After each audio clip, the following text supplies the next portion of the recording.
expressão da aliança jurídica entre Monelo Advogados e Helder Nascimento Advogados, traduzida no 3SLU, que consolida uma ampla prestação de serviços em todas as áreas do terceiro setor. Aumentamos nossa base de atuação territorial no Brasil e ampliamos nossa gama de serviços. Agora apresentaremos um breve vídeo sobre nossa aliança.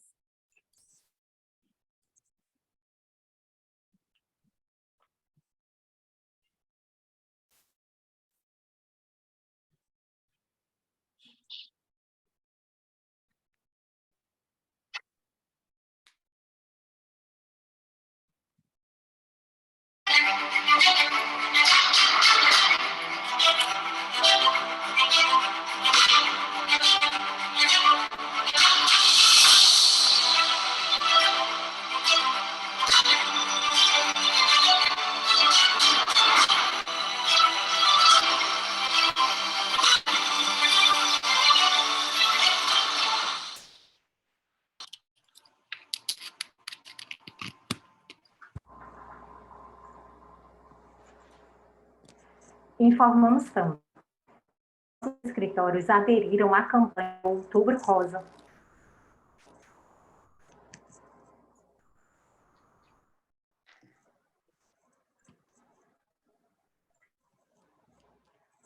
O amor está no olhar, no tocar e em se cuidar. Prevenir também é um ato de amor. Faça a sua parte. Seguindo, hoje refletiremos sobre gestão jurídica de crises institucionais no terceiro setor. E nosso convidado é o professor Ricardo Giovenardi, um profissional com 22 anos de experiência em projetos de segurança e gerenciamento de crises em diversas empresas. Diretor de operações e inteligência em gerenciamento de crises e emergências. Mestrando em criminalística pela Universidade Europeia del Atlântico, na Espanha. Professor convidado universitário na Unip e na Faculdade Anhanguera. Autor dos livros Gerenciamento de Crises Corporativas, volumes 1 e 2. Teremos ainda como mediadores os sócios das nossas bancas, Dr. Ricardo Monelo e Dr. Helder Nascimento. É certo que as organizações estão sujeitas a crises. Serão tratados aqui os pontos focais do tema e como enfrentar esse desafio. Pedimos, por gentileza, se possível, que deixem suas câmeras abertas e microfones desligados para a nossa maior interação visual, o que contribui no processo de comunicação. Solicitamos que as perguntas sejam direcionadas através do chat da nossa plataforma, para que possam ser respondidas pelos nossos expositores. Sem mais demoras, passamos a palavra ao Dr. Helder Nascimento. Helder, é com você. Obrigado, Melina. Olá a todos, sejam muito bem-vindos mais uma vez. Sem muitas voltas, vamos direto ao que nos interessa nessa tarde, né? O fato é que todas as instituições caminham e, nesse processo, elas passam por dissabores. Esses dissabores não podem impedir a instituição de ficar de pé, de manter-se rígida, operante, de caminhar rumo aos seus propósitos. Porque o foco tem que se centrar na sustentabilidade, na longevidade, na sua imagem perante a sociedade, nos seus compromissos com o seu público-alvo. Enfim, superar os obstáculos que aparecem tanto na vida pessoal quanto na vida institucional, que é o que nos interessa nesta tarde de hoje. Por isso, eu gostaria de provocar aqui o nosso convidado, o professor Ricardo Giovenardi, com uma questão: qual é a diferença entre, nós podemos dizer, entre um incidente e uma crise, né? E como é que eles poderiam estar relacionados para que possamos ter uma visão mais ampla do tema que vamos descortinar nessa tarde? Boa tarde a todas e todos. Um prazer enorme estar aqui com vocês, com o Dr. Helder, Dr. Ricardo, né, a doutora Melissa, um prazer enorme. Uma tarde aí que nós temos para discutir um tema tão pesado, né? Nós falarmos sobre crise, né? De qualquer tipo de natureza de crise é pesado, é uma disciplina muito carregada. Nós temos aqui muitos profissionais, né? Eu tenho alguns colegas que eu vi aqui, o professor Elton também, que é da Defesa Civil de Santa Catarina, né? Muito obrigado aí, professor Elton. Nós estamos sempre juntos, trabalhando em muitos eventos aí, muitos incidentes e crises, né? E demais colegas que estão aqui conosco. E essa pergunta é muito importante, porque ela começa, né? É uma pergunta inicial, onde uma empresa realmente é uma organização, até mesmo a nossa família, ela quer começar a organizar essa pauta, né, esse tema. Então, você não pode generalizar tudo como uma crise. E está existindo uma grande banalização da palavra crise, né? Então, hoje, você pode até se vende produtos, né, falando, eu trato crises, eu faço crises disso, eu trato crises de impacto ambiental, crises conjugais. Existe uma banalização do assunto e nós não podemos tratar isso de uma forma tão banalizada, porque a tratativa ela se transforma, ela fica banalizada, e as empresas começam a não acreditar, as pessoas não começam a acreditar nos protocolos, e isso é muito ruim, né? Então, se você está falando em empresas, os funcionários, onde você tem os protocolos, se eles não entendem a diferença entre um incidente, que é uma coisa operacional, aí respondendo a sua pergunta, doutor Elo, né? O incidente nada mais é um evento que ele pode causar alguma interrupção, ele pode levar a uma crise, mas ele tem ainda os danos dele muito controlados, muito, vamos dizer assim, dentro de um ambiente controlado. Tá? Então, ele não é ainda uma crise, ele é um incidente, ele é um evento muito operacional, aonde, inclusive, a instituição, a organização, ou aquele grupo de pessoas já tem algum tipo de protocolo para responder e para estar corrigindo, voltando a um estado de situação normal. Então, é uma situação muito pequena, muito controlada. Porém, se você não deixar, se você não tratar, ela pode começar a evoluir de um incidente baixo, médio e alto. Essa é uma escala natural que nós temos nas boas práticas internacionais.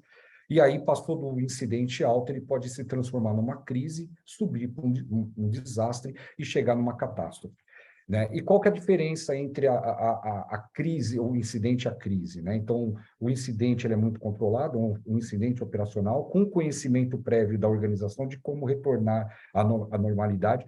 Ela pode não ter isso documentado, mas ela tem uma expertise de voltar isso rapidamente à sua situação normal.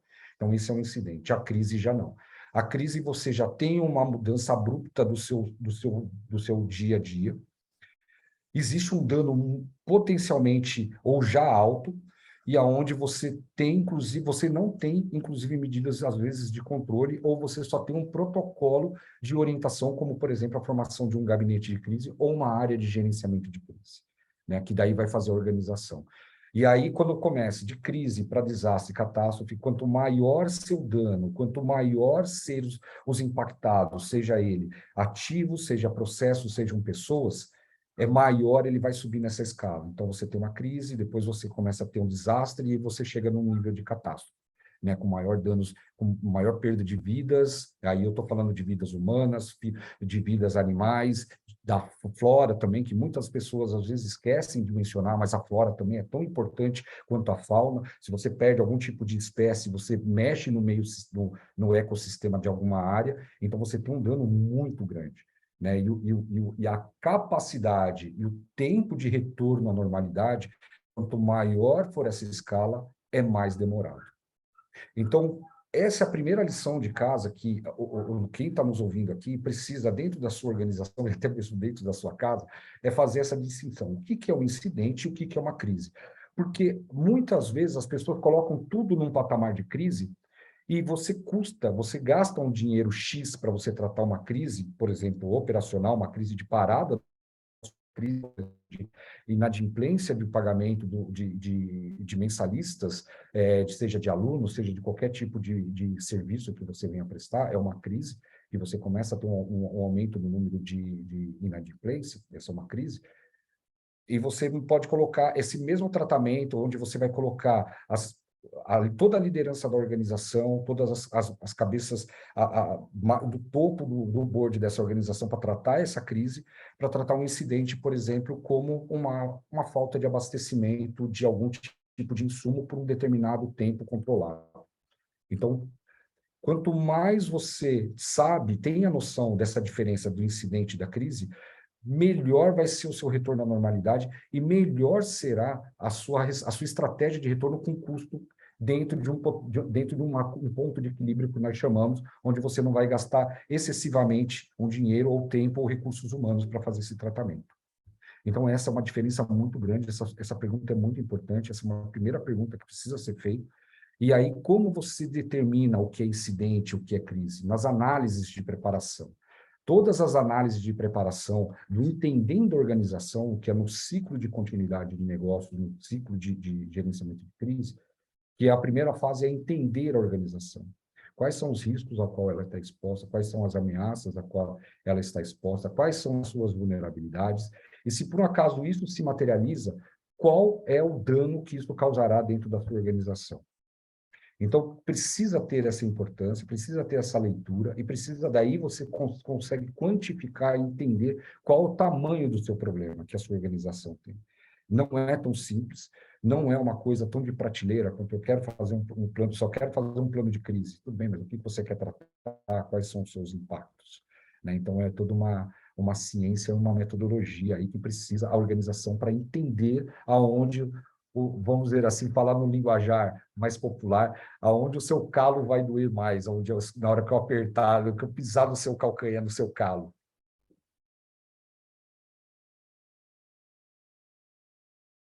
Está no mudo o seu microfone, Ok, doutor muito Hélio. obrigado, professor. Muito oportuna essa digressão inicial para a gente se situar na temática, não é? Mas eu vejo, assim, por experiência, que muita gente no terceiro setor, nas empresas, de modo geral, entendem que cuidaram de todas as áreas, né? O gestor pensa que já pensou em tudo, né? E que não existem riscos para a organização. Então, eu queria também fazer uma segunda provocação. Existe risco zero em todo e qualquer negócio, por mais precauções que se adotem? Não, nenhuma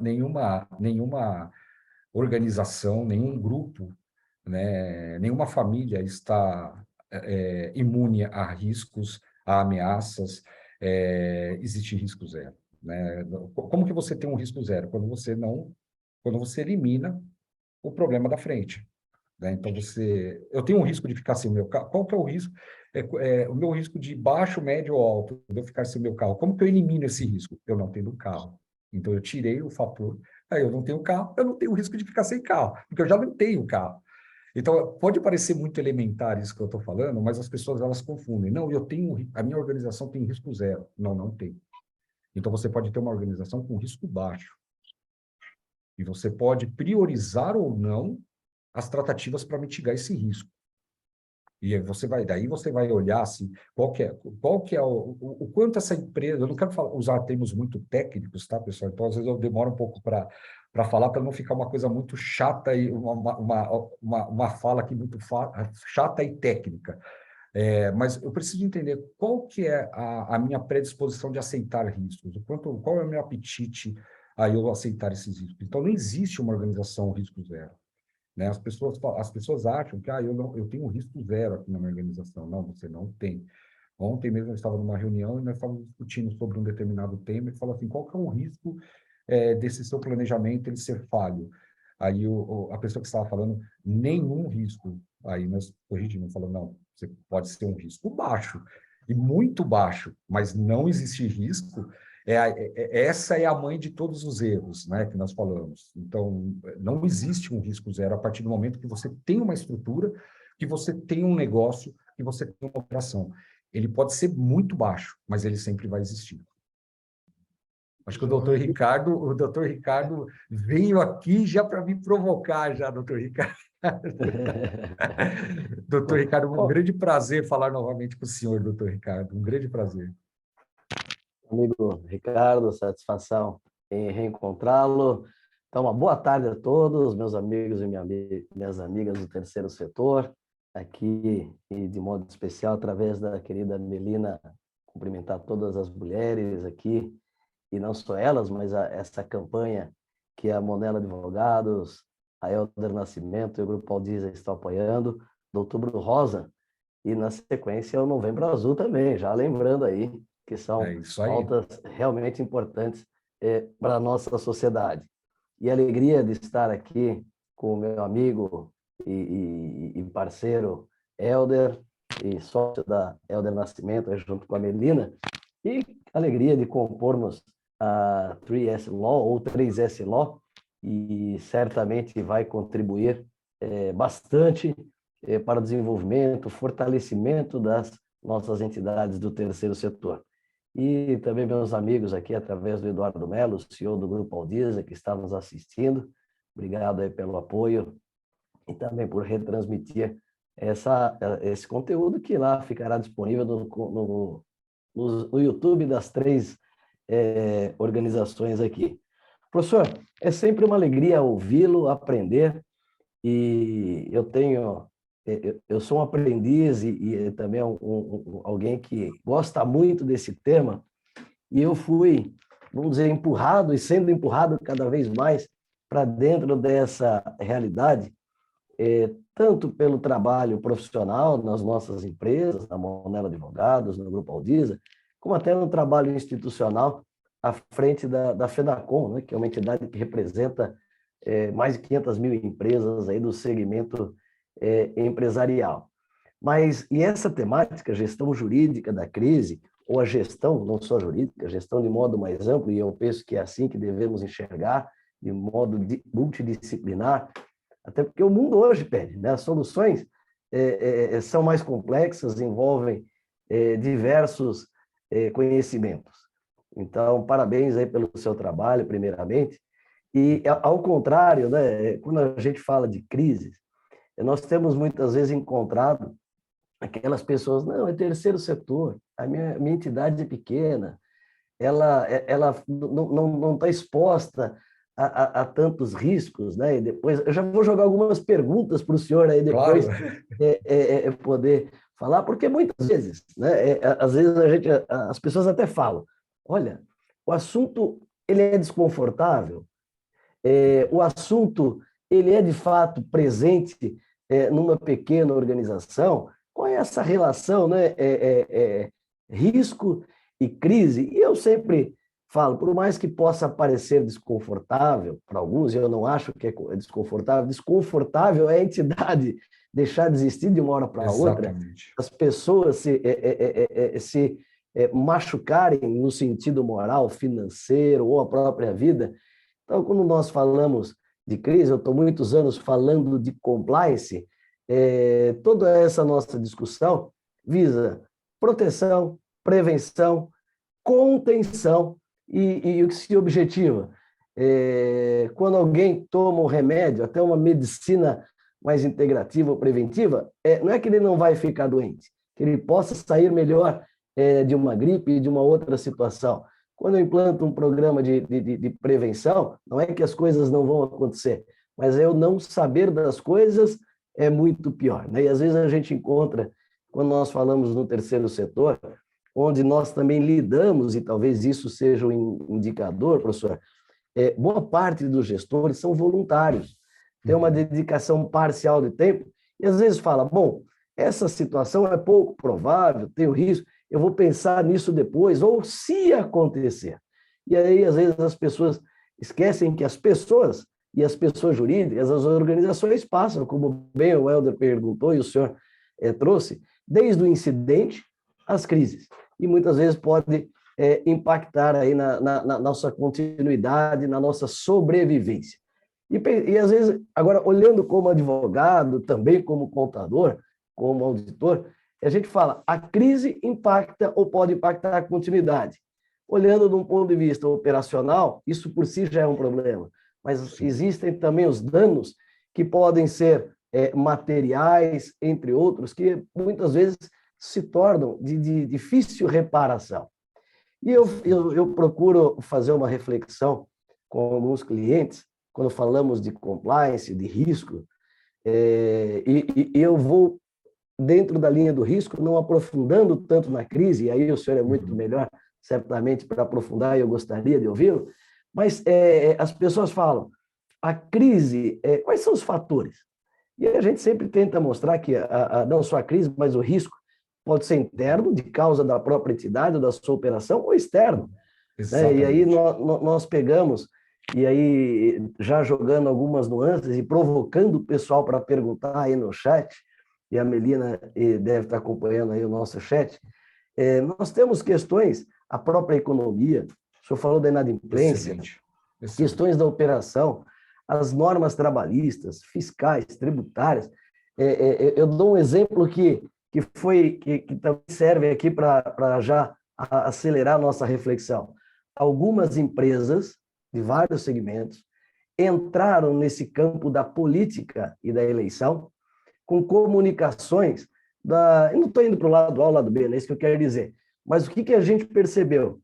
Que a falta de um plano de comunicação fez com que muitos se posicionassem, tomassem algumas linhas que trouxe verdadeiros prejuízos inimagináveis se, vamos lá, tivesse ficado com a boca calada, vamos falar assim. Então, é uma crise na continuidade que a gente está vendo aí de instituições financeiras, de instituições na área de serviço, e no nosso caso, terceiro setor, nós temos as questões de consumidor, proteção de dados, ambiental, que as pessoas acabam não imaginando tanto.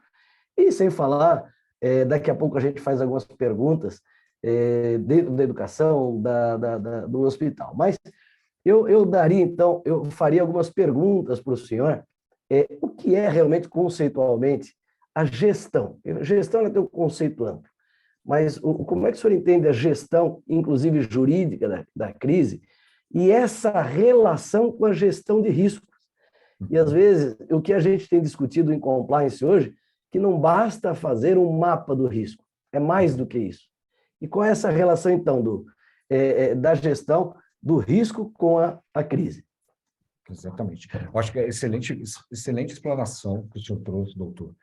É muito importante ter essa diferença. Eu vou começar dessa última parte que o senhor trouxe agora para o começo, né? Fazer a gestão de crise, uma área. Eu até publiquei na minha rede social, no LinkedIn, uns dias atrás, né, que existe uma diferença entre gestão e gerenciamento de crise, né? A gestão de crise, você está agindo, como o senhor disse, na parte preventiva. Então, fazendo todas as análises, fazendo o tratamento, fazendo todos os estudos do que pode causar uma interrupção no seu negócio, pegando todos os resultados das análises de impacto nos negócios, da análise de risco, análise de vulnerabilidade, análise de ameaça, fazendo um tratamento isso, preparando cenários, desenhando cenários e tendo em mãos esse cenário, aí você começa a elaborar planos de resposta, seja um plano de gerenciamento de crise, seja um plano de continuidade operacional, seja um plano de resposta a incidentes, seja um plano de ações de emergência. Então, você aí está fazendo uma gestão da temática crise, né? Você colocou no guarda-chuva e você está agindo preventivamente, você está trabalhando antecipadamente, você está trabalhando essa temática. Aí o evento acontece, o risco ele se materializa. Aí você vai começar a gerenciar a crise. Essa é a grande diferença. E aí eu vou operacionalizar todos os meus protocolos, eu vou operacionalizar todo o meu plano de comunicação durante uma situação de crise, eu vou operacionar o meu plano de resposta jurídica, se for o caso, meu plano de resposta operacional, meu plano de resposta com os pais e mestres, no caso de uma instituição financeira, e assim, desculpa, de uma instituição educacional, e assim por diante. Então, a primeira coisa, também precisa ser feita uma distinção muito grande entre gerenciamento e a gestão, né? Gestão e gerenciamento. Porque senão todo mundo fica falando tudo, e eu ouço muito isso. Eu faço gerenciamento de crise, eu falo assim, nossa, mas espera aí, o cara está em constante problema, né? Não, eu faço gestão de crise. Ah, tá, então você tem uma área que é tipo um sentinela, que fica lá trabalhando, você tem uma equipe, ou você tem uma pessoa que fica em stand-by, fazendo outras coisas, e quando uma crise ela é instaurada, essa pessoa ela entra, ela invoca todos os seus protocolos e ela começa a trabalhar. Então, precisa também ter esse diferenciamento. Então, acho que esse é muito importante, por isso que foi muito importante essa fala do senhor, e eu procurei falar já pelo final, porque isso é um ponto de diferenciação também muito grande. E as pessoas, elas querem contratar um serviço, querem contratar um especialista. Eu quero fazer aqui um gerenciamento de crise. Muitas vezes eu sou procurado, eu quero fazer um gerenciamento de crise. Eu falo assim, então vocês devem imaginar, meu radar, ele levanta, né? Ele fala assim, pô, mas peraí, qual o problema que você está passando? Não estou passando por nada, eu quero implantar uma política, eu quero implantar um plano. Ah, tá, você quer fazer a gestão de todos esses... Ah, então, aí até eu também abaixo a minha ansiedade, né?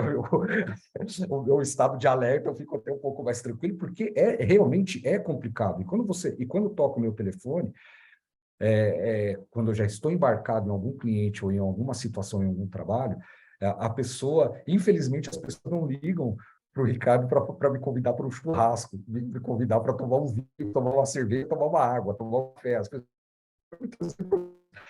embora aí, eu ligo para as pessoas primeiro sobe um pouco, depois desce, daí a pessoa no telefone fala, cara, se você está me ligando, e se eu ligar sábado à noite, é pior ainda. E daí a pessoa sabe que o negócio é grave mesmo, né? Então eu não posso nem ligar com um determinado telefone para amigos, porque a gente já sabe que é problema, né? Pela vista. Essa é a diferença, né? Você tratar, você ter a priorização, eu estou num momento de normalidade, eu não estou desses eventos, e eu estou num de anormalidade, de estado para o estado vermelho, e eu estou fazendo um gerenciamento dessa. É importante ter essa distinção. E a complemento muito importante, o que a área tem a, por exemplo, olhar a guerra da Ucrânia. Olha que coisa interessante. O que olhar agora para a guerra da Ucrânia? Eu acabei de voltar da semana, 2 o problema hoje eu estava vendo no almoço, estão passando uma crise energética muito grande. E quando agora a Europa como todo devido à guerra, vocês estão acompanhando, a Rússia está bombardeando centrais de fornecimento de energia. Isso é uma guerra conhecida desde quando nós temos, você bombardear, acabar com a infraestrutura básica do seu oponente é a estratégia militarmente conhecida, e a Rússia não está fazendo nada diferente. Só que o problema é, quando ele bombardeou a Ucrânia, começou a encadear um problema generalizado no continente. Então, aonde entra esse, por exemplo, bola dentro da Espanha, que está longe, teoricamente longe, né, da Ucrânia? Tudo. Porque quando você está falando de um inverno, e você está falando em menos 10 graus, menos determinadas regiões, até mais do que isso, e você não vai ter um sistema de aquecimento, você não energia elétrica, você tem um problema muito grave dentro da sua instituição. Como que você vai receber os alunos? E nós vivemos isso recentemente com a pandemia. Então, se você não está olhando o seu cenário internacional, o seu cenário externo, é muito problemático. Você não vai estar dando um passo à frente. Primeiro a saber, primeiro a agir. Então, se você não está antenado com esses fatores, fatalmente a sua instituição passará por algum tipo de problema, alguma anormalidade, algum evento de crise. E você fatalmente terá planos para isso. Professor Ricardo, se me permite, sim, claro, só incluir aqui uma pergunta da irmã Liduína, que é diretora de uma das escolas josefinas, que se encaixa bem na sua fala no momento. Ela comentou aqui no chat que a pandemia realmente é um cenário preocupante na economia das escolas, né? excelente. E principalmente agora que elas estão sentindo de forma mais forte ainda esses reflexos. Ela pergunta, as projeções para o futuro não são positivas, então geram uma preocupação ainda maior. O que fazer para sobreviver? Legal.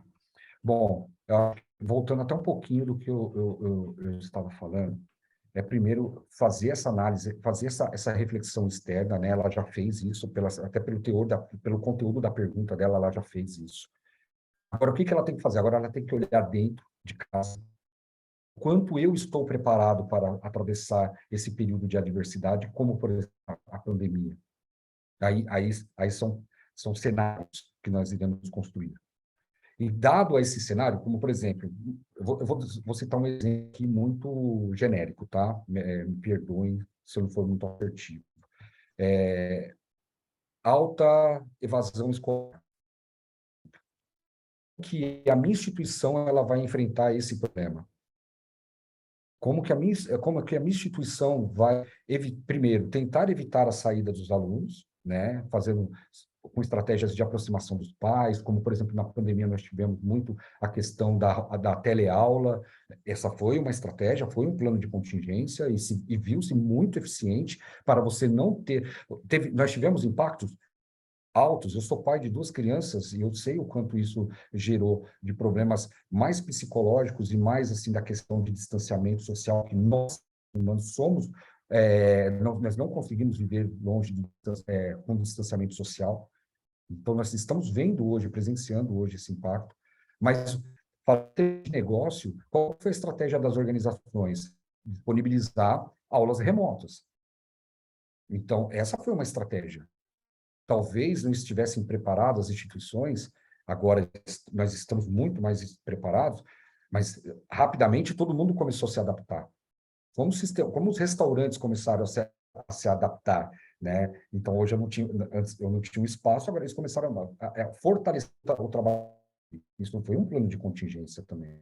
Então, o que eu recomendo, né, o que eu falo para a irmã é olhar esse cenário com cuidado, realmente, depois fazer um olhar interno de qual é a sua capacidade. Aí eu estou falando da sua capacidade operacional, da sua capacidade financeira para operacionalizar esses planos de contingência.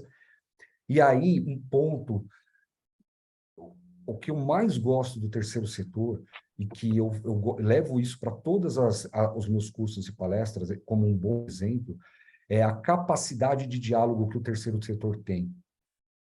Então, você precisa ter um diálogo muito próximo com quem é o seu público, com quem é o seu cliente, e tentar criar uma estratégia muito forte, muito parecida, mas com eles também, não só como um cliente, mas ele também como um participante dessa estratégia de resposta. Nós vimos muitas escolas, não era por maldade, não era por uma questão de omissão, mas era simplesmente por uma questão de desconhecimento do cenário, da gravidade do cenário. Como que eu vou falar para o pai do meu aluno que eu não posso, ele não pode vir para a escola e ele vai trabalhar agora no computador, se de repente ele não tem um computador na casa dele? Olha o problema, olha a dimensão do problema que nós enfrentamos. Hoje, nós olhamos isso até com um pouco de naturalidade, mas quando se instauraram a pandemia, no primeiro dia, na primeira semana, eu lembro até hoje, as escolas não estavam preparadas, por exemplo, para um estudo de capacidade de link de dados para receber tantas conexões. E isso era uma coisa que, por exemplo, eu trabalhei desde 2006 numa empresa em São Paulo que vendia sites para trabalhos no caso de indisponibilidade do seu site principal, e esse produto era muito difícil de ser vendido, porque as pessoas viravam e falavam para nós o seguinte: isso não vai acontecer aqui, isso jamais vai acontecer aqui.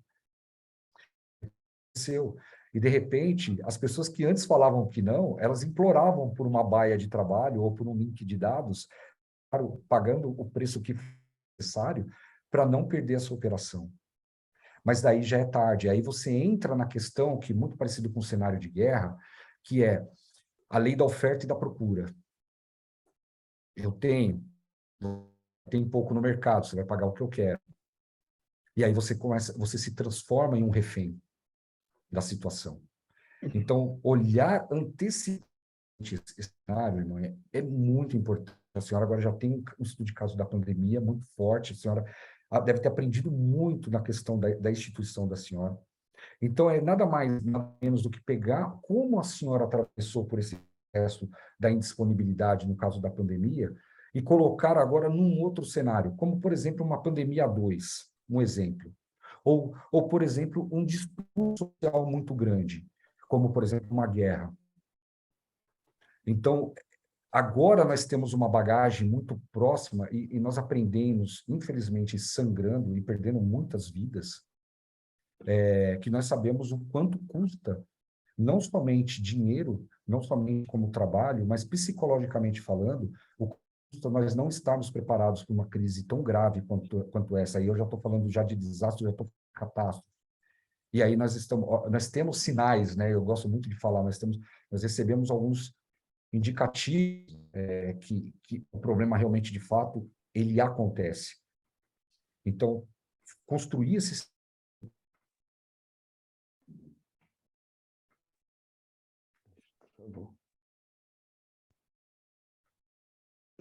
que travou aqui um pouquinho, mas ele deve estar... Para mim.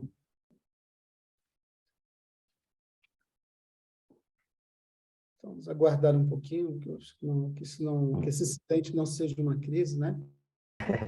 Aguardar um pouquinho, ele retorna. Mas, o professor usou uma expressão, eu também queria ouvir como é que você vê essa questão. E uma frase até simples, né? Primeiro, depois ele me corrige se eu errado. Primeiro a ouvir e primeiro a agir. Acho que foi essa a expressão.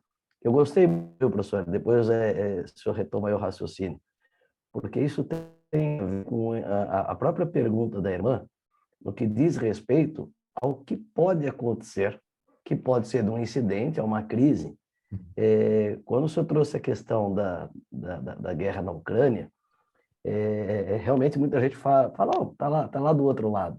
Mas nesse passado recente, principalmente no ano passado, que a pandemia criou um problema para uma série de clientes, desabastecimento de medicamentos. Excelente. Então, veja, estávamos preocupados com a condição de atender se tivesse vamos dizer, muito paciente. Aí nós nos organizamos até com hospitais de campanha, entre outros, só que aí o que não foi planejado? O desabastecimento, que se derivou também por um problema lá na Ásia. Então, isso que o senhor estava falando, e o que a gente está percebendo? A crise desencadeada ali influencia a energia, que vai influenciar outros commodities, vai mexer com a renda, com a questão econômica, e a classe média, que para as escolas que estão aqui presentes, é o grande público.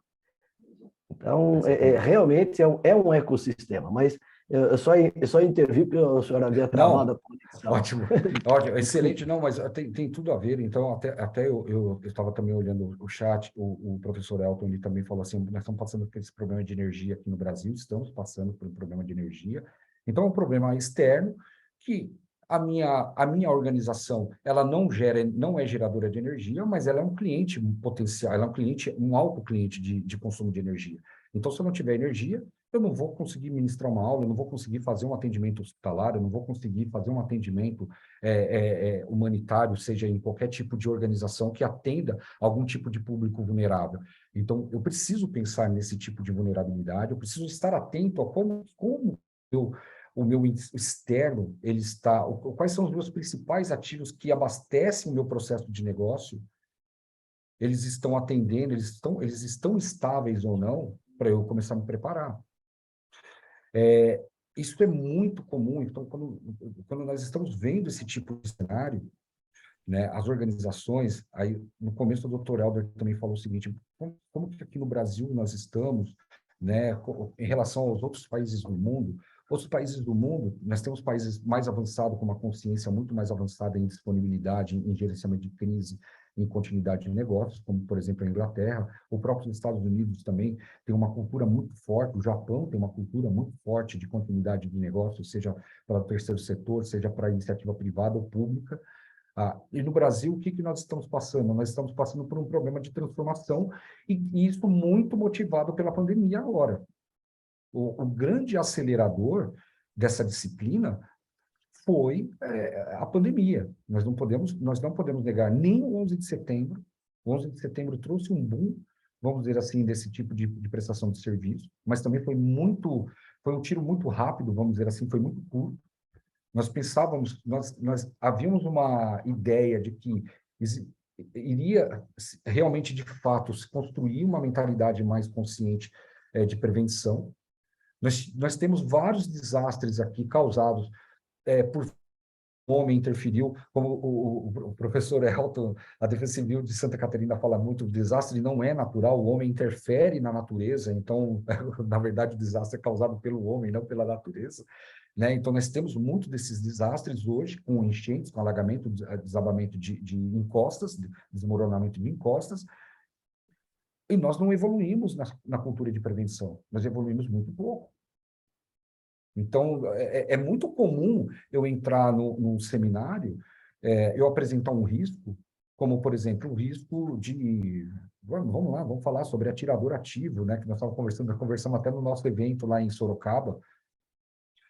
Aqui no Brasil, o que eu mais escuto é que aqui no Brasil não acontece. E só esse ano nós tivemos 3 casos. Só esse ano aqui no Brasil. Então, foi motivado pela questão de governo A, governo B, de abertura ou não? Não, isso daí já acontecia desde 2004, nós já tivemos o caso de Realengo no Rio de Janeiro, tivemos outros casos de Suzano, que eram antes dessa política. Então, isso é um fenômeno, não está, pode ser um motivador por A ou por B, enfim, é uma outra discussão, mas esse é um fenômeno que está acontecendo mundialmente há muitos anos. E nós temos que estar preparados. Em São Paulo, por exemplo, algumas vezes nós escutamos algumas notícias que pessoas invadem o hospital para matar um rival do crime, de uma gangue rival. Eles entram dentro do hospital com o médico operando para fazer o primeiro atendimento. A gangue rival entra e executa o rival na mesa de operação. Então, isso é uma coisa comum. Então, por que nós não investimos na prevenção? Qual que é o problema de não se investir na prevenção? Aí eu tenho vários aqui argumentos, né, que eu escuto. Seja a questão da predisposição, que nós entendemos predisposição, que eu digo até financeira, nós temos pequenas instituições, pequenas organizações, mas também a minha experiência, até em outros países, é muito interessante. Eu estive no Iraque esse ano também, tem uma organização de ajuda humanitária, que tem a sua consciência, uma coisa pequena, mas as pessoas todas têm consciência do plano de contingência, elas sabem um determinado tipo de cenário, elas sabem o risco ao qual ela está exposta.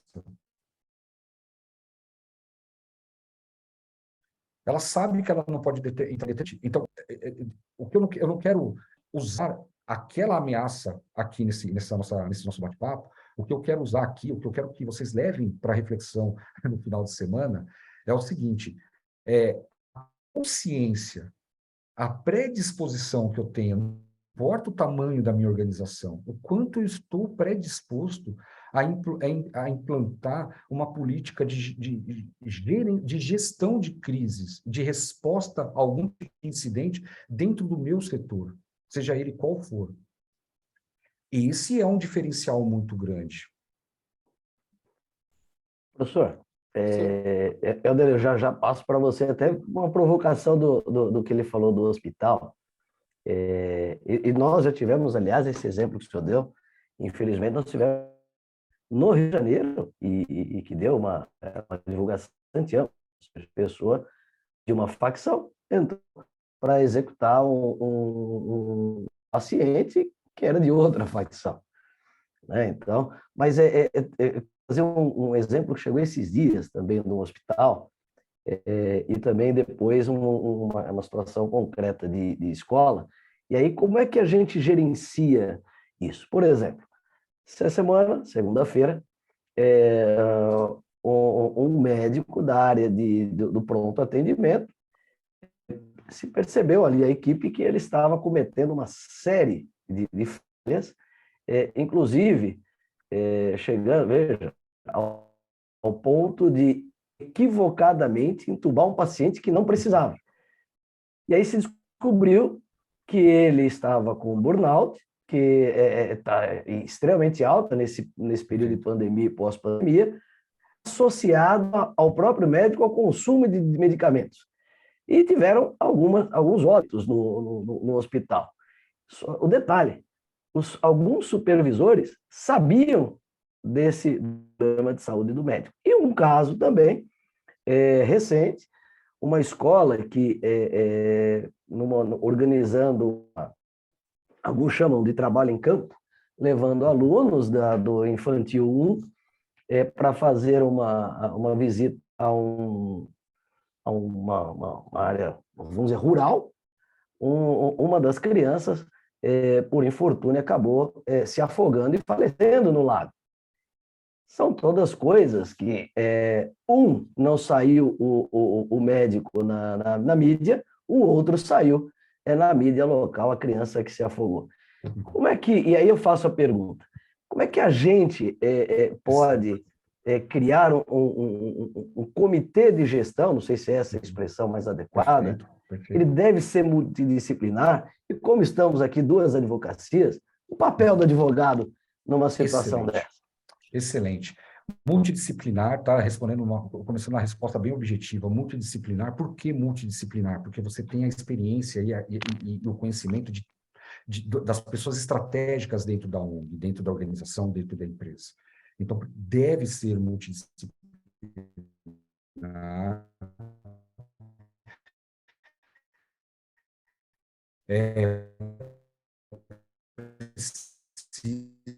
Precisa de ter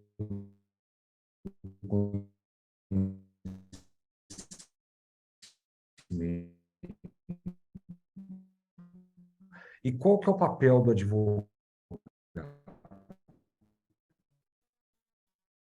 O papel do advogado, é algo que muitas vezes ele não vai ter o conhecimento e até mesmo a tempestividade de gerenciar, porque às vezes ele não vai conhecer o negócio, ele é uma empresa externa, ele é um contratado. Até mesmo nós, que somos especialistas em trabalhar com gerenciamento de crise, é errado vocês acharem, por exemplo, que eu vou chegar lá, o Ricardo Jovenardi vai chegar e em 5 minutos ele vai estar gerenciando. Eu tenho os meus conhecimentos, eu tenho as minhas boas práticas, mas quem vai falar mesmo a orientação, quem vai ditar o tom, o calor dos protocolos quando eu vou estar implantando ou não, serão as pessoas que conhecem o negócio. Isso é importante ter em mente. E aí, qual que é o papel do advogado? O papel do advogado, ele é um papel, assim, muito estratégico, porque o papel do advogado, ele vai ser aquele ponto de filtro que não vai deixar nós trabalharmos muito com emoção, e eu vou ter que soltar um comunicado com a imprensa,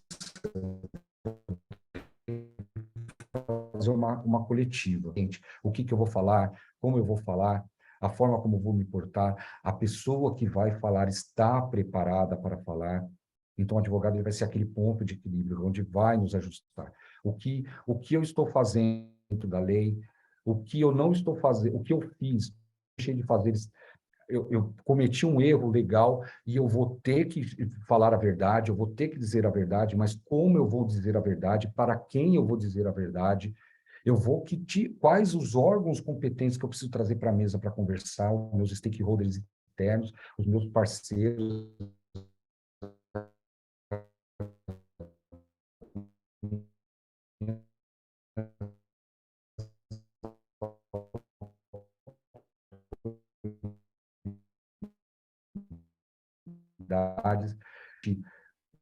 mas essa nossa comitê de crise, você trouxe o Ricardo,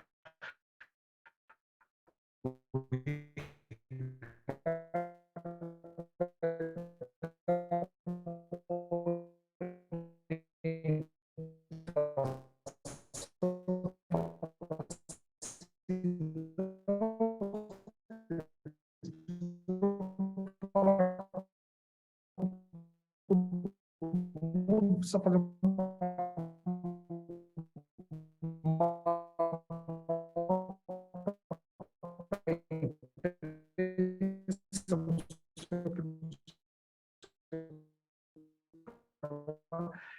um negócio de falar só o advogado sênior ou com a imprensa para falar com os seus stakeholders, essa pessoa provavelmente ela pode causar, ela pode agravar a crise. Então, tudo é um jeito. Em que momento eu devo falar? Aí nós temos especialistas que são especialistas em gerência, na disciplina comunicação durante uma situação de crise, que vai orientar a organização em como fazer esse processo, essa abordagem. Então, isso é muito importante. Uma escola, por exemplo, sofreu um problema, teve um problema de violência dentro da escola, um bullying, que está acontecendo muito hoje, ou um problema de discriminação, seja por orientação sexual, por qual que for o problema. Se a escola deixar de falar, é porque a escola deixou de falar. Se a escola falar errado, é porque ela pode até agravar a crise. E aí, o advogado, eu tive muitas experiências muito boas com bons advogados, graças a Deus, né? Que ele não fica olhando só aquela questão de olhar a questão técnica da crise. Quem está sendo impactado, principalmente o público que está aqui hoje, essa tarde conosco, são pessoas que lidam com pessoas, são pessoas que lidam com dois tipos, né, de público. São crianças em escola, então pessoas que estão atendendo, organizações que estão atendendo pessoas em situações de vulnerabilidade. Olha o quanto isso é delicado. Não é só técnico, você não pode colocar só um especialista de crise. Você não pode colocar só um advogado para estar falando. Você tem que estar trazendo outras pessoas com experiências, que têm essa sensibilidade, que conhece o negócio, que conhece a natureza desse público, que estará orientando a você conduzir essa crise, porque a crise não termina rápido. Então, vocês acompanharem em escolas casos, por exemplo, de discriminação, que a crise, saiu uma nota à imprensa, a escola pediu desculpa, se retratou, e assim, vocês são do setor, vocês sabem melhor do que eu, mas vocês acham que aquela crise terminou ali? O impacto dela foi violento, então assim, isso vai se arrastar durante anos, porque realmente hoje a internet ela não é lápis, ela é escrita a caneta, e é uma caneta que não se apaga essa letra. Então, se eu procurar um caso de uma crise em uma escola que aconteceu em 86, por exemplo, ele está extremamente participativo dentro do comitê de crise, e não tem uma área de gestão. E essas pessoas, naquele momento da crise, o advogado é peça fundamental. Seja um advogado da própria instituição, ou seja um escritório estratégico que eu tenho contato. Então, é muito importante esse profissional, mas também você também não pode buscar qualquer profissional. Tem que ter um profissional que entenda dessa disciplina de gerenciamento de crise, para ele saber como que é a temperatura dentro de um comitê de crise. Porque eu vou falar para vocês, as temperaturas não são baixas. Nenhuma crise que eu tratei, crises reais, não estou falando de simulado, estou falando de crises reais. Nenhuma crise que eu tratei, por exemplo, as pessoas pediam por favor para eu fazer determinada atividade. Era com alguns palavrões que eu não posso falar aqui. E eu tinha que executar, porque eu estava tratando um incidente, eu estava tratando uma crise. Então,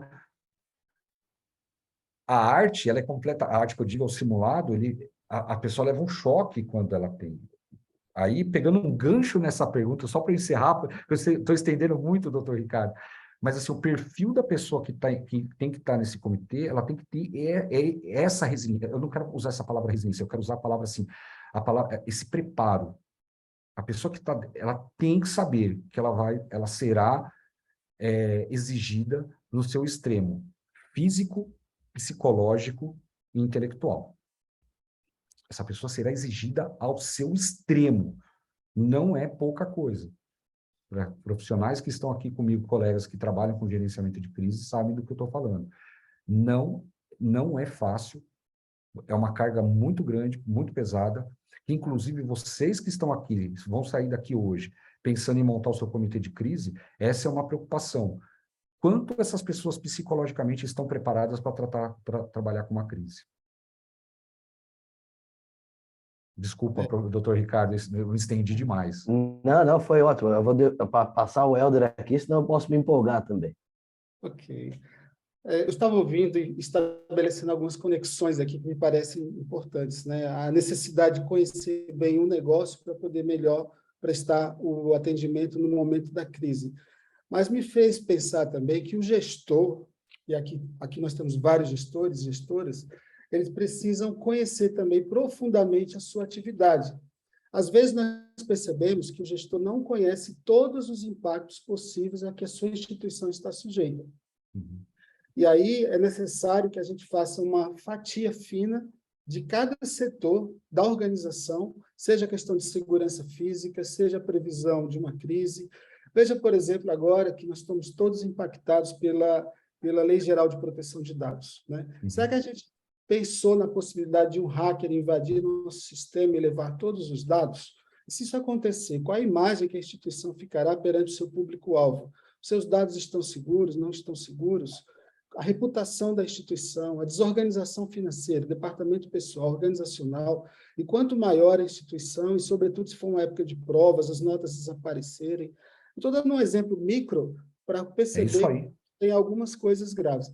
E eu estava pensando aqui que uma das atividades e serviços mais seguras que nós temos conhecimento no mundo é a aviação. E mesmo assim, a cada pouso e decolagem, todos os processos são repetidos, desde a utilização do cinto, a postura correta da poltrona, aos cuidados e informações sobre máscaras, etc., etc., as revisões das aeronaves. E, infelizmente, quando ocorre um desastre, a cada 2, 3, 4 décadas, as pessoas sabem o que fazer, né? O capelão é chamado para atender espiritualmente, o psicólogo é chamado para atender as famílias, o advogado é acionado, a seguradora, o administrador, quem fala com a imprensa.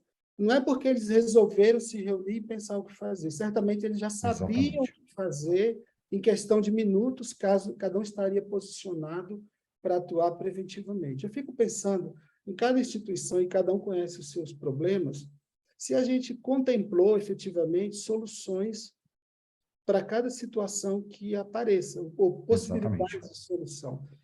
E aí a importância que eu vejo assim, do planejamento organizacional, contemplar os riscos efetivos ou potenciais que se pode enfrentar ou mitigar. E, além do planejamento, executar e medir os passos dados. E aí surge uma questão que eu queria fazer às avessas. O que não fazer numa organização para gerenciar os riscos adequadamente? O que não fazer? Qual é a negligência?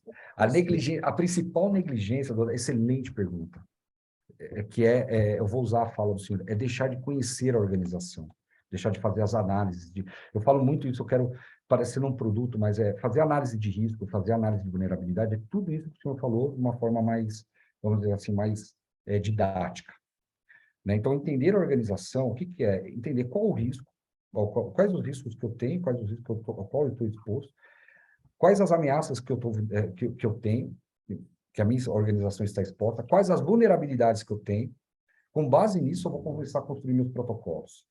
A aviação, ela faz muito bem isso, ela atualiza muito bem. E o senhor falou da aviação, mas eu vou falar um outro caso, que é muito maior ainda, que é a usina nuclear.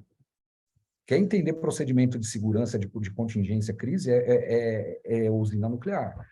Então, se você assista um filme, Fukushima, esse filme é um exemplo do que é preparação. Então, a orientação, ele já sabe o protocolo, já sabe quem fazer, como fazer, o centro de comando, onde está montado, quem manda, quem não manda, o que eu faço, o desativo do reator do 1 ao 2, ou do 3 ao 1, enfim, precisa conhecer tudo isso. Mas para você chegar nesse nível de maturidade, nesse nível de operacionalidade, você precisa fazer um entendendo primeiro, entender como o senhor bem disse, quais são os riscos ao qual eu estou exposto, se esse risco se materializar, qual o impacto que ele vai causar. Então, se eu deixar de ter energia hoje, o que vai causar de impacto na minha organização? O que eu vou deixar de entregar para o meu cliente final? Então, fazer esse estudo prévio, aí é a gestão de crise, é preparar-se para a adversidade, é entender aonde o meu calo vai doer, aonde eu vou pisar, aonde vão pisar no meu calo e aonde eu vou mancar. Então, como eu falei anteriormente, não adianta nada você querer contratar para eu me chamar, por exemplo, chamar a minha empresa. Jovem Nerd, quero que você faça um plano de crise. Tá bom, me dá sua análise de risco, não tenho. Me dá sua análise de impacto, não tenho. Me dá sua análise de vulnerabilidade, não tenho. Provavelmente eu vou falar para você, olha, se nós não construirmos isso, eu não vou vender para você um plano de crise, porque fatalmente ele será ineficiente. Porque talvez eu vou estar adotando estratégias que não tem, como o senhor bem disse, não tem nada a ver com o negócio. Uhum. Nós tivemos a oportunidade de atuar em alguns comitês de crise que, durante a pandemia, foram bastante provocados, né? Alguns já existiam e uma grande parte foi constituída após a grande crise da pandemia. E a gente fica pensando assim, qual a importância de a instituição já ter o seu embrião, ou pelo menos a sua organização de um comitê de crise instituído. Porque perde-se muito tempo para se formar uma comissão de crise quando a crise já explodiu. Não é a perda de tempo, talvez, mas é um Não, prejuízo é investimento. Exatamente. em todas as áreas. Todas as áreas. A demora na resposta é tão ruim quanto não dar resposta. Vamos lá. Isso é Eu vou tentar contextualizar com um exemplo que eu passei com um cliente. Um pouco tempo antes da pandemia, eu havia sido consultado por eles e eu falei exatamente isso que eu falei, acabei de falar. Eu falei assim, olha, se você não fizer uma análise de impacto, análise de risco, o seu plano de contingência não vai servir para nada. E nós não evoluímos. E aí veio a pandemia. Aí eu fui consultado novamente, fui procurado novamente. Qual que foi o cenário? O que aconteceu? Quando você faz uma análise de risco, uma análise de impacto, você olha 3 fatores. Você olha o fator, quais são as pessoas críticas para o negócio, quais são os ativos críticos para o negócio e quais são os processos críticos para o negócio. Nada diferente do que o senhor acabou de falar. O que aconteceu? O que acontece? Um processo de negócio ele só funciona com os 2 pilares. Pessoas suportando o processo e ativo suportando o processo. Se eu tirar um desses, o processo cai. O que aconteceu na pandemia? Vou dar um exemplo prático para vocês aqui agora. Uma pessoa-chave para o negócio morreu de Covid. A empresa ficou parada 15 dias. Porque todo o conhecimento intelectual daquele negócio estava na cabeça da pessoa, não estava nada documentado. O que ia servir o meu... Para quê? O que eu iria fazer com um plano de crise naquele momento? Nada. Entenderam qual que é a delicadeza, a sutileza dessa disciplina? Então, não é simples assim. Eu chegar para vocês, para mim, eu vivo disso, tá? Eu como negócio, esse é o meu ganha-pão, meu negócio, meu tipo de negócio. Para mim seria muito cômodo eu chegar para vocês e falar assim, ó, doutor Helder, quer comprar um plano de gerenciamento de crise? Custa R$1. Para mim é fácil. Agora, o senhor como advogado vai saber, o senhor estará conforme a lei exige, por exemplo, que o seu negócio tenha um plano de continuidade de negócio, o senhor estará conforme a lei, de acordo com o que a lei pede, porém o seu plano não será operacional. O seu plano, na hora H, ele não vai funcionar. E essa é uma diferença estratégica do seu concorrente, agora falando de negócio propriamente dito. Empresas que estavam preparadas com seus planos de contingência, com seus sites alternativos, com seus ativos de contingência, com as suas estratégias em caso de uma indisponibilidade, como, por exemplo, uma grande chuva, essas empresas elas passaram com o mínimo de impacto possível durante a pandemia, ao contrário de empresas que nem sequer olhavam para essa disciplina e olhavam para essa disciplina como um simples custo. Então, quando eu gosto de usar muito esse infeliz exemplo, por que eu digo infeliz? Porque foi uma perda de uma pessoa. Infelizmente, foi a perda de uma vida. Então, não dá. A gente tem que tomar até muito cuidado para estar falando isso. Quando você tem um exemplo desse, você vê o quanto nós estamos expostos, o quanto nós somos vulneráveis. Uma enfermidade que aconteceu no outro lado do planeta, ela chegou aqui em 2 meses, 1 mês, 2 meses, e ela acabou durante 2 anos com muitos negócios. Ela fechou muitos negócios, muitos pais de famílias, muitas mães de famílias deixaram de ter o sustento da sua família. Em 2 meses nós estamos falando. Então, nós somos muito vulneráveis. E, de novo, eu quero que vocês guardem bem esse exemplo. Não pensem, a minha organização é uma organização pequena. Não existe esse negócio de organização pequena para a conscientização de preparação e prevenção. O que vocês precisam tomar cuidado é de não chegar um consultor, por exemplo, como o Ricardo Giovenardi, tentar vender para vocês o mundo da Alice de País das Maravilhas. E vocês não vão ter dinheiro, vocês vão gastar dinheiro e não vão fazer o que tem que fazer. Então, é adequar esse investimento com essa resposta de emergência. Agora, saiam daqui com essa consciência de que eu preciso ter o meu plano de sucessão. Isso é muito importante. Quem é o meu sucessor? Em caso da minha falta, quem vai me substituir? Quem irá me substituir? Se você é o dono da organização, se você é o presidente da organização, se o Ricardo, que é uma pessoa-chave, que conhece todo o funcionamento da organização, se caso amanhã ele for embora, ele ganhar na Mega Sena e for embora, quem irá substituir? Essa é uma pergunta que você tem que fazer hoje à noite para você mesmo. Quem são as pessoas-chaves? O Dr. Helder tem as pessoas-chave do escritório dele. Eu tenho as minhas pessoas-chave na minha empresa. Quem são essas pessoas-chave? E, de novo, pessoal, o que eu peço para vocês, não tomar o cuidado de também não banalizar isso. Porque o plano de sucessão, algumas pessoas, a gente vê isso daí, a gente acompanha, usa isso até como uma forma de aterrorizar o seu colaborador. Não é isso que eu estou querendo dizer. É justamente dar uma oportunidade, demonstrar para ele que ele tem uma oportunidade de crescimento, inclusive dentro da ONG, se caso ele alcançar uma promoção rapidamente. Esse é o verdadeiro benefício de um plano de sucessão. Não é você deixar ele refém da situação. Porque daí, doutor, o senhor vai ser procurado porque aquele funcionário está sofrendo assédio moral. Olha só como é o problema, gente. Então, é delicado, é sutil. E a gente tem que ter o tato para fazer. Nós estamos lidando com pessoas. Eu não posso transformar o plano de sucessão, que é algo extraordinário para uma organização, estratégico para uma organização, como uma ferramenta de terror psicológico para algumas pessoas. Tá? Então, esse é o cuidado, esse é um recado que eu deixo para vocês aí, indo na linha da pergunta do questionamento do Dr. Helder. Professor, quer complementar? Fica à vontade. Não, eu queria fazer uma pergunta que me ocorreu agora, é que eu conheço o professor Ricardo, e sem nenhum favor, ele é um dos maiores especialistas no Brasil nessa temática de crise. Nossa, muito Como obrigado. nós podemos constatar agora. Mas, desde que você se interessou pela temática de crise, o que mudou nos seus hábitos, nos seus comportamentos pessoais, uma curiosidade, para lidar com crises quando você entra num edifício, quando você entra numa escola? O que você vê primeiro?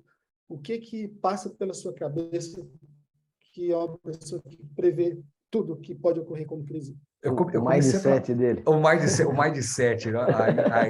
Agora vocês vão dar risada bastante, né? Então, assim, comecei a trabalhar na época do bug do milênio, né? Eu fui para o Exército, saí do Exército, depois aí eu voltei para a iniciativa privada e eu comecei a trabalhar com crise, especificamente com crise, e aí era no caso da prevenção no bug do milênio, de 99 para 2000. E primeiro eu trabalhei, foi muito interessante esse ponto que o senhor falou, doutor Helder, da parte de ataque cibernético. A minha primeira atuação em crises e desastres foi justamente em desastres de tecnologia da informação, interrupção de sistemas computacionais. Daí eu comecei a me especializar cada vez mais, eu fui para Israel, fui fazer 2 cursos em Israel, voltei, fui me especializando, e aí eu abri o meu leque. Eu falei, não, o que eu quero realmente é trabalhar com qualquer tipo de crise, entender a disciplina, a doutrina de gerenciamento de crise. Só que isso, no começo, você paga um preço um pouco até alto. Por quê? Principalmente quando você é muito jovem, né? Porque você não tem ainda a maturidade de fazer as separações, né? Então, você fica um pouco paranoico, porque vamos dizer assim, você atravessa o espelho, você tem os conhecimentos, você sabe que se não tiver um extintor de incêndio, o risco de se materializar no incêndio, você sabe o que acontece. Você já viu muito filme, você já viu muito treinamento, você já foi muito para campo, então você sabe o que acontece.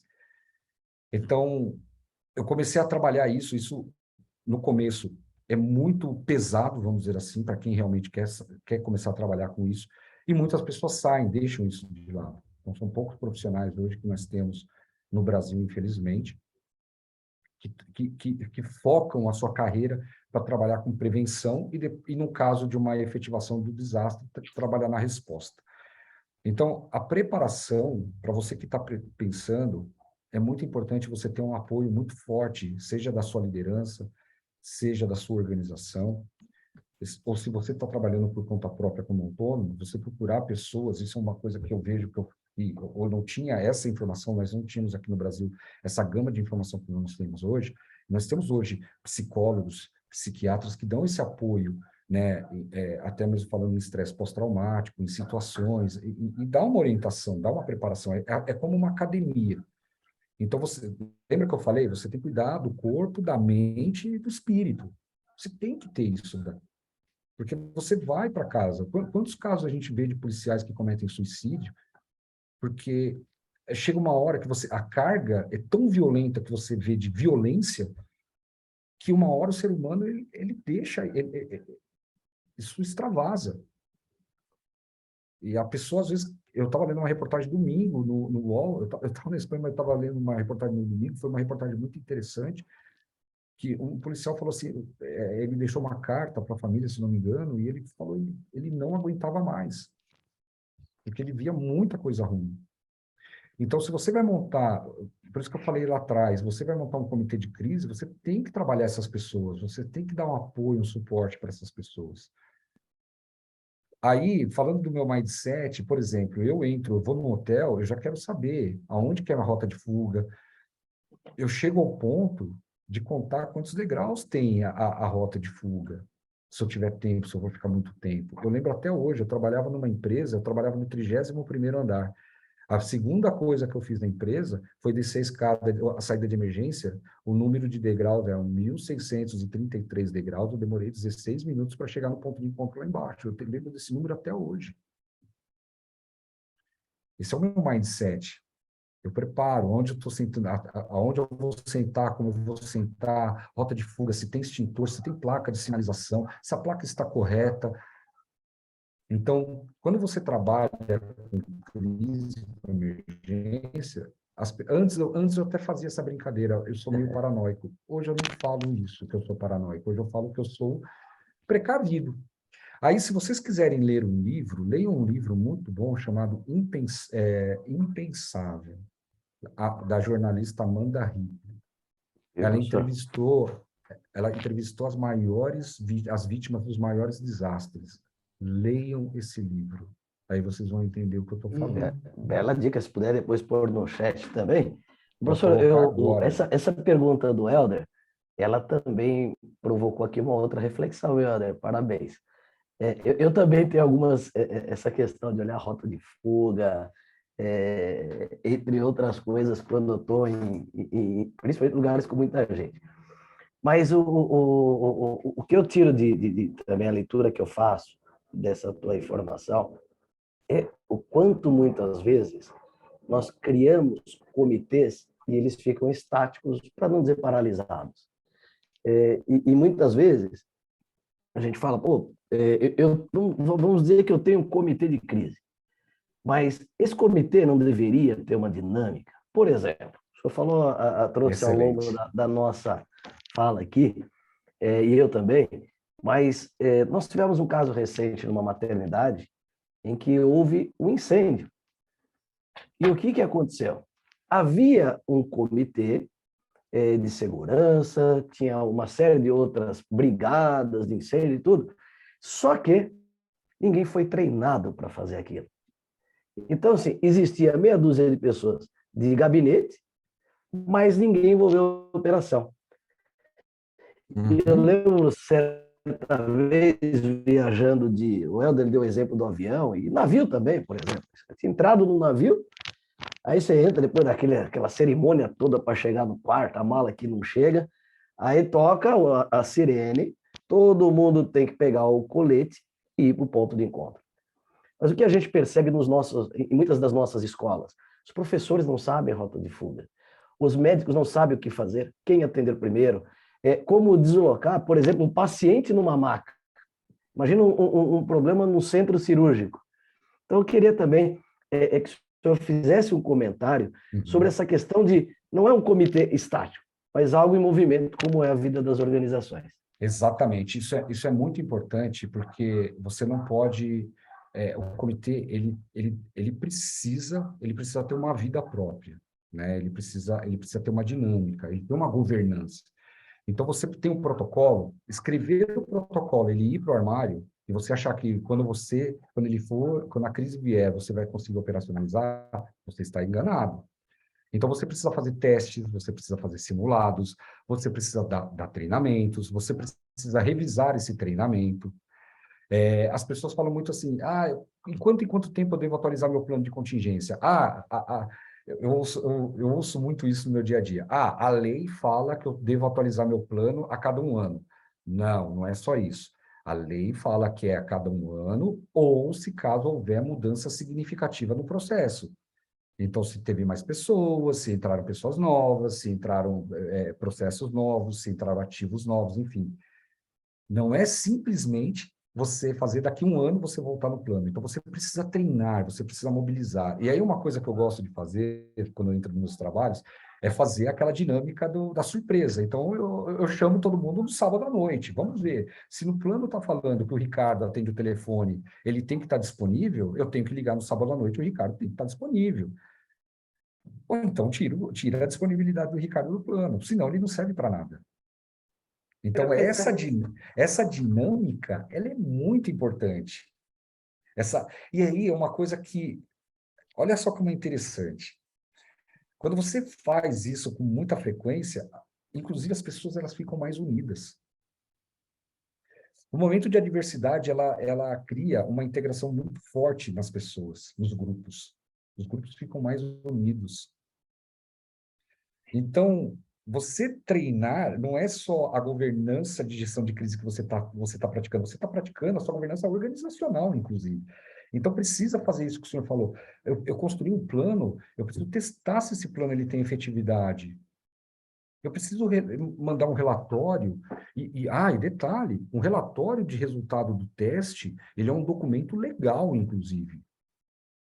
Muitas empresas que passaram por momentos de adversidade viraram e falaram assim, não, mas eu tinha plano, eu fiz teste, e o meu teste foi bem sucedido. Daí você ia ler o relatório, nem o teste foi bem feito. Eles falavam que, olha, eu não atendi, eu precisava atender uma ocorrência em 5 minutos, eu atendi em 1 hora, e no final do relatório falava que o teste foi bem sucedido. Aonde que ele foi bem sucedido? Então, os senhores, até como advogados, por exemplo, se os senhores estiverem na cadeira de acusação, vai ser a primeira coisa que vocês vão pegar. Opa, peraí. Você fez um teste de abandono de incêndio da escola? Fiz. Cadê o resultado? Cadê o relatório? Não tenho. Pronto, você já ganhou 10 pontos, né? Você já saiu da frente da acusação. Porque o cara não está demonstrando, a organização não está demonstrando. E quando ela vai demonstrar, é falho. Então, o resultado do teste, eu falo isso. Pessoal, se você fez um teste, um simulado, e deu errado o simulado, fala que o resultado do simulado foi insatisfatório. Não tenta florear. Não enfeita o pavão, porque você vai deixar isso de lado, uma hora a ocorrência vai acontecer e você não vai saber como proceder. A partir do momento que você tem um relatório falando que foi insatisfatório o seu simulado, você começa a fazer o quê? Você volta para a prancheta, você corrige o seu protocolo e você começa tudo de novo. E aí a coisa melhora. professor Ricardo, a Maria trouxe uma reflexão exatamente nesse contexto da nossa conversa. Ela comentou aqui no chat sobre uma incidência. Se uma incidência ocorrida em uma escola, se ela for trabalhada, ou seja, se for conduzida de forma adequada, poderá evitar uma crise?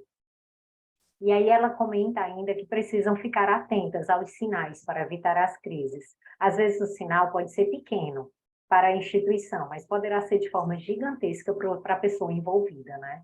Perfeito.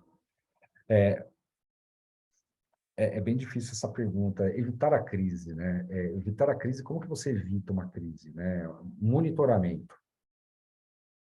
Muito monitoramento, né? Então, o que é um monitoramento? Se você tem uma escola, quais são os monitoramentos que você precisa ter? Você precisa ter monitoramentos de incêndio, você precisa ter os monitoramentos de câmeras, você precisa ter um monitoramento de como os seus profissionais estão, se eles estão psicologicamente bem assistidos. Você precisa ter um monitoramento se as crianças estão apresentando sinais ou sintomas de algum tipo de transtorno. É monitorar. Né? Então, você vai ter um grande centro de monitoramento, que eu digo, grande centro, não imagina uma sala com vários monitores, um grande centro é o processo. Todos esses itens que eu acabei de falar, você tem que colocar num checklist, naquela reunião que você faz com a sua equipe no final do mês, de alguma forma bem sutil, e aí cada um tem cada escola tem a sua particularidade em como fazer isso, monitorar para ver se isso está acontecendo, estar de perto monitorando. O que a gente vê? Aconteceu por exemplo, uma crise que foi causada devido a um abuso em uma criança dentro de uma instituição. Aí a polícia chega e fala o seguinte: cadê as imagens? Pega as imagens. Ah, legal, você tinha as imagens. Então a investigação ela vai ser muito mais assertiva, porque traçou da onde o agressor saiu, onde pegou a criança e cometeu o ato. Mas é reativo. A crise já aconteceu. Quem estava assistindo esses vídeos? Quem estava monitorando? Ninguém. Aí a reação. Aí você tem a crise. Você vai ter a crise. Então, se você vai não adianta colocar só câmera e gravar. Aí você colocou a câmera e gravou, você tem que ter consciência, se você não tiver ninguém olhando para aquelas câmeras 24 horas ou durante o processo, durante o funcionamento daquele estabelecimento, você vai trabalhar na reação. E aí a sua reação, aí vai para um outro fato. Como o seu time está preparado para reagir a isso? Simplesmente mandando uma nota que se solidariza com a família e com a vítima e que a escola está auxiliando todas as autoridades? É esse que vai ser o tratamento? Eu já vou falar para vocês que é insatisfatório, porque vocês vão ter que trabalhar em processos de como que essa pessoa entrou, como que essa pessoa foi selecionada, como que essa pessoa ela teve acesso às crianças, qual que era o indicador de transtorno dessa pessoa se de repente era um funcionário. Então, você vê que não adianta eu colocar um controle de monitoramento e ele ser ineficiente. A crise ela vai acontecer. Agora, e se eu tiver uma pessoa olhando, pode acontecer? Pode evitar? Pode, mas é chance zero de acontecer uma crise? Não. Às vezes a pessoa estuda onde estão as câmeras, os pontos cegos das câmeras, e ela consegue usar essa vulnerabilidade. Por isso que isso, voltando à fala do Dr. Helder e do Dr. Ricardo, ele é constante, eu preciso estar olhando constantemente tudo isso. Eu preciso estar revisando, treinando, simulando, porque pode acontecer. E aí uma coisa que eu aprendi muito no Exército é, você precisa pensar com a cabeça do vilão. Se eu fosse o vilão, como que eu iria burlar o meu sistema de controle? Vocês, como gestores, vocês precisam pensar dessa forma.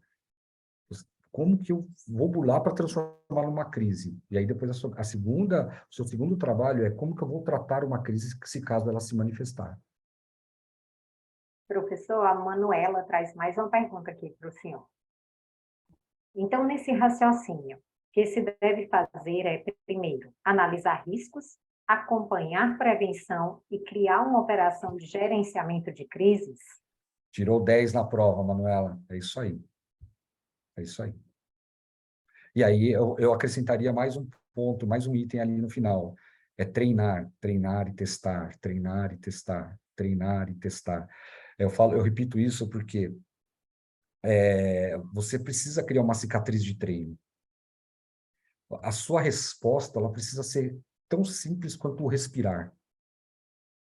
Eu estava num trabalho, agora, nesse último, na Espanha, para fazer um trabalho de 4 horas, nós treinamos e simulamos várias situações durante 6 dias. 6 dias. Tem luz, não tem luz, uma pessoa saiu, outra pessoa não tem, faltou equipamento. 6 dias para 1 hora de trabalho. Treina.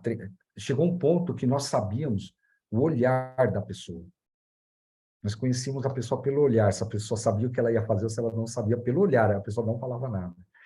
É isso que vocês precisam criar dentro da organização de vocês. Mas, professor Ricardo, a minha instituição só tem 5 pessoas. Pega 2 e treina muito bem treinado essas 2. Vocês vão ver que vocês não vão se arrepender.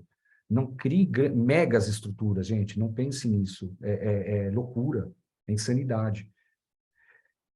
Cria seu comitê, cria a sua operação de crise de acordo com o tamanho da sua operação, da sua empresa. Não tente criar megas estruturas. Megas estruturas para megas negócios, para megas instituições. Sempre proporcional. Muito bom, muito bom. Temos mais alguma pergunta? Doutor Helder, sabe quem gerencia a crise muito bem? Sabe quem gerencia a crise muito bem? Sim. As nossas mães. Você quer aprender a gerenciar a crise? Conversa com uma mãe. Estou falando alguma mentira, meninas? Vocês que são, Não, é quem já é verdade, é mãe, verdade. olha, mãe, sabe? E mãe é assim, né? Inclusive até aquele agente interventor parece que é de crise, assim, de conflitos, né? O filho está brigando, sabe como entrar, sabe? Pega esse caso. Muito bom.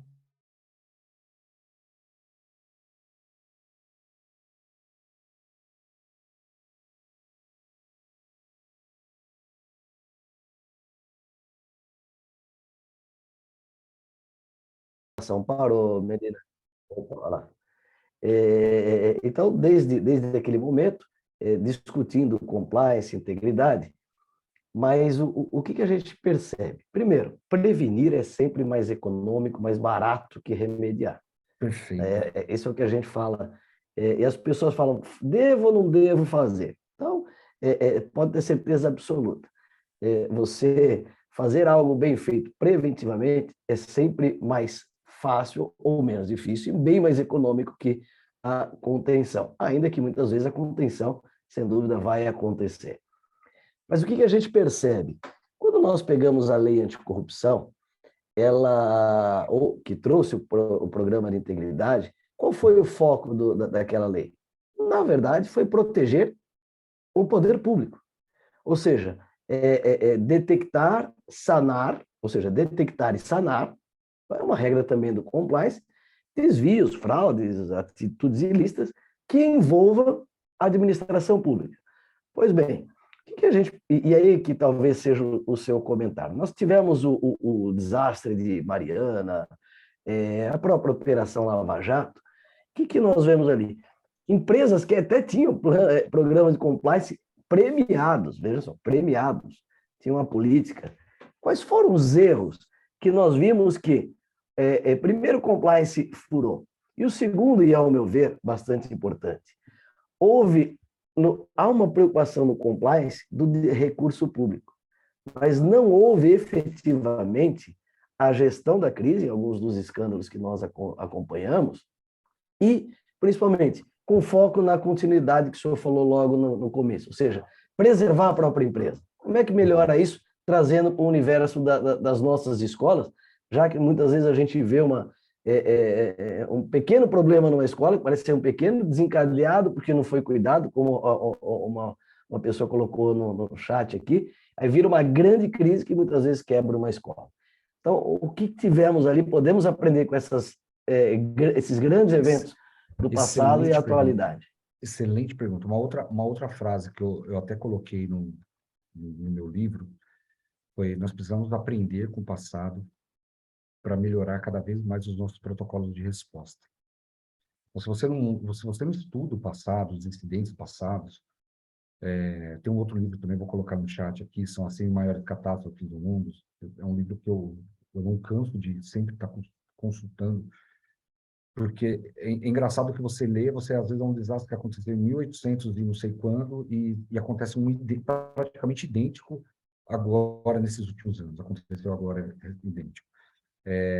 Aí, respondendo a sua pergunta, nós estávamos no Brasil, nós estávamos numa fase no Brasil, por isso que eu falei, o 11 de setembro, nós achávamos que ia ser um divisor de água, que essa disciplina iria ser uma disciplina que o Brasil, nós iríamos ter gestores responsáveis por continuidade de negócio dentro das empresas, enfim, não aconteceu, e aconteceu de uma forma muito tímida.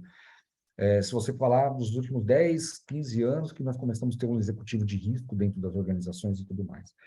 Então, o que aconteceu, falando desses exemplos? E é muito fácil, não precisa pegar informação estratégica, é só você ver o histórico que saiu na mídia, então é informação aberta, não é nenhuma informação privilegiada, você mata a charada. Você tinha planos que não serviam para absolutamente nada, ninguém testava nada. Eu estava muito bem na foto com os meus órgãos, porque eu apresentei o plano, eu entreguei o plano. Mas nós estávamos vivendo uma fase, uma época no Brasil, onde nós não tínhamos uma consciência e uma maturidade do quanto era importante saber qual que era a operacionalidade desses planos. Então, se você pegar hoje, por exemplo, depois do que aconteceu o Fundão, né, que foi Mariana. Eu estou falando da cidade de Mariana, tá, professor, doutores? Eu estou falando da cidade de Mariana.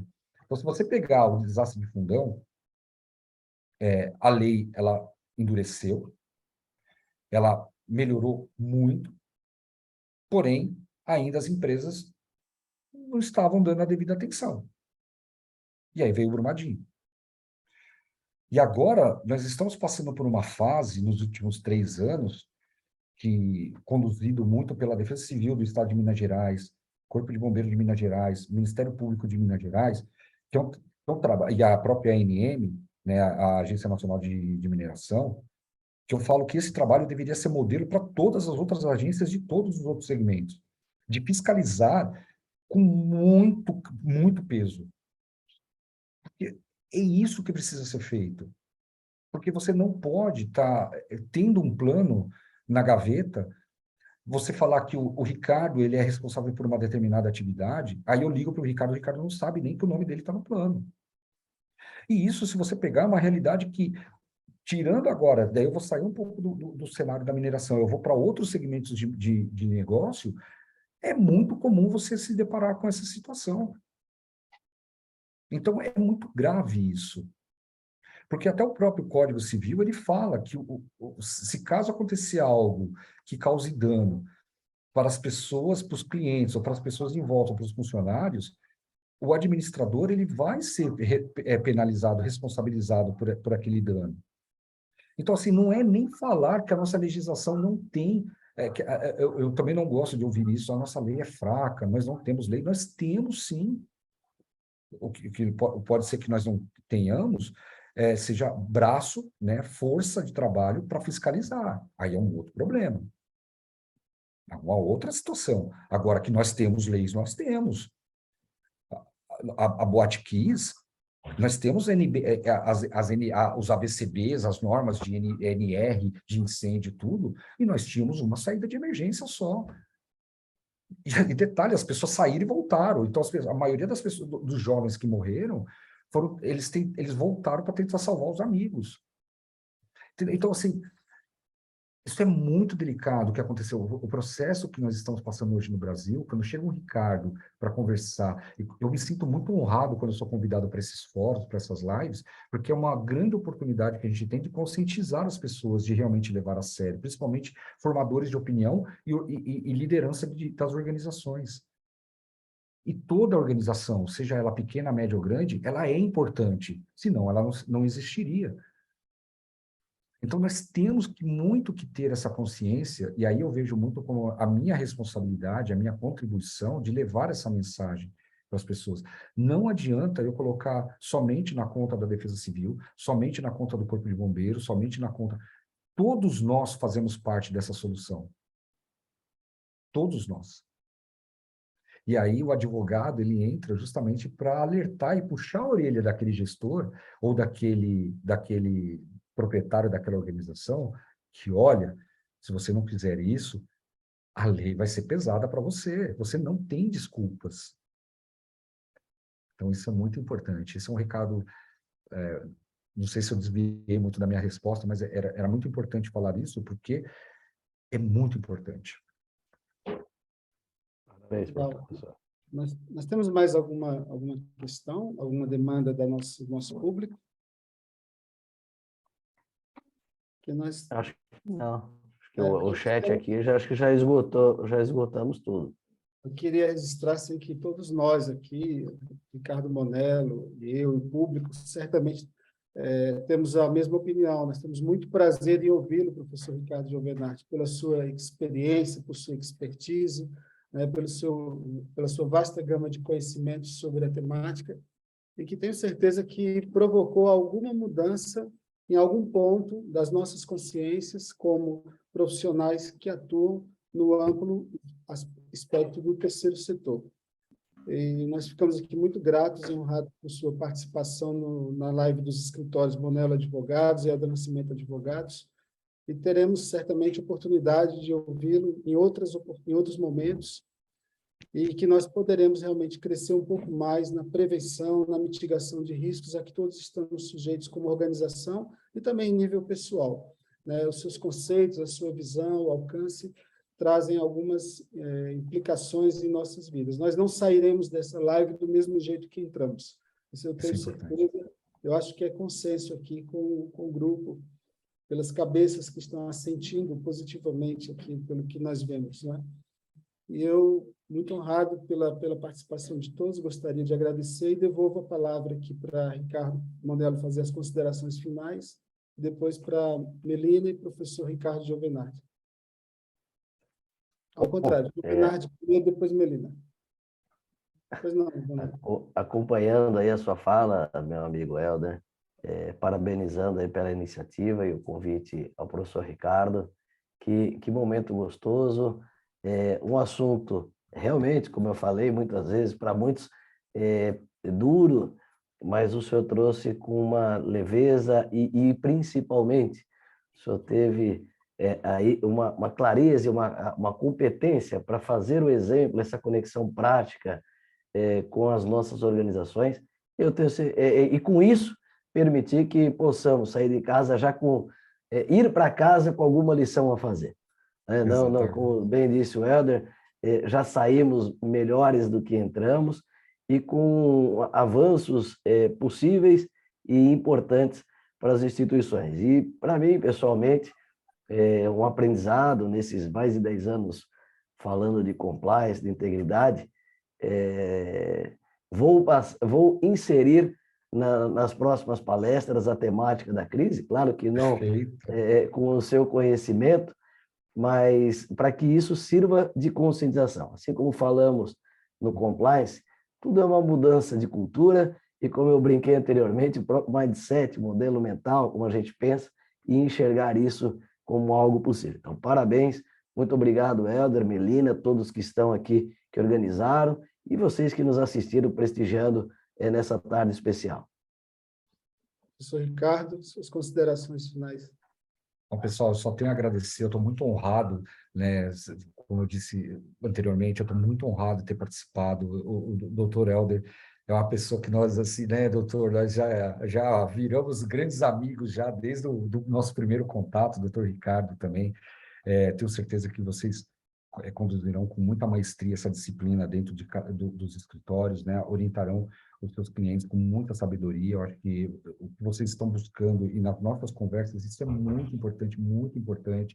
Eu vejo isso, eu percebo isso, a sensibilidade que tanto o Dr. Helder quanto o Dr. Ricardo têm com esse tema, a preocupação de estar buscando, isso é muito importante, não é sabendo que já sabe tudo, não, eles nas nossas conversas sempre estão buscando cada vez mais, e esse é o espírito da coisa, não para.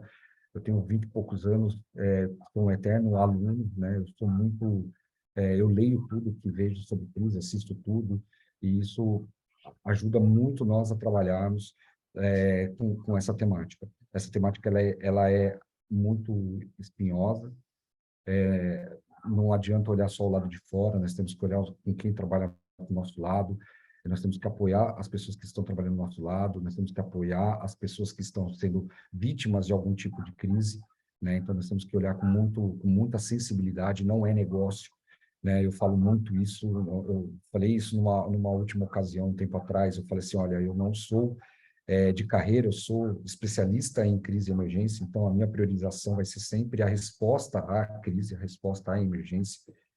Então, você tem que estar predisposto a isso. Você tem que saber que isso é a sua causa. Então, como eu disse, também não existe, para mim, não existe essa questão de empresa pequena, média ou grande. Para mim, toda organização ela é extremamente importante para o Brasil, para aquela comunidade a qual ela está inserida. Então, se ela é importante, ela precisa ter um plano de resposta à crise, precisa ter uma avaliação de risco, e a gente precisa perpetuar o negócio da forma mais humanizada possível, né? É isso que eu acredito nessa área, né? É isso que me motiva, é isso que me faz eu estudar e buscar informação em tudo que é canto, encher o saco de muita gente. Está aí a doutora Lisiane, está aí nos assistindo, o professor Elton também, sabe que eu incomodo muito eles, e tem que ser assim mesmo, porque estamos juntos para fazer esse trabalho, assim como vocês.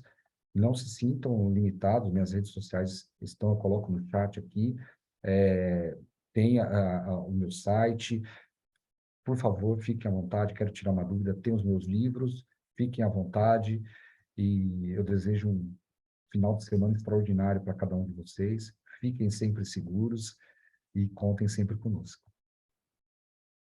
Depois de todo esse momento de conhecimento precioso compartilhado, né? Obrigada, doutor Ricardo, doutor Helder, professor Ricardo, muito obrigada. Temos só mais 2 informes a apresentar. Informamos que os participantes receberão um breve pedido de avaliação do painel, via e-mail, e é importante a sua resposta, para que possamos aperfeiçoar nossas práticas para os próximos painéis. Este evento ficará disponível nos canais do YouTube, da HNADV, Monelo Advogados e Audisa. Agradecemos o apoio da Audisa Auditoria e Consultoria e agradecemos também pela sua participação. E encerramos nossos trabalhos de hoje. Fiquem atentos aos nossos próximos painéis. Obrigada.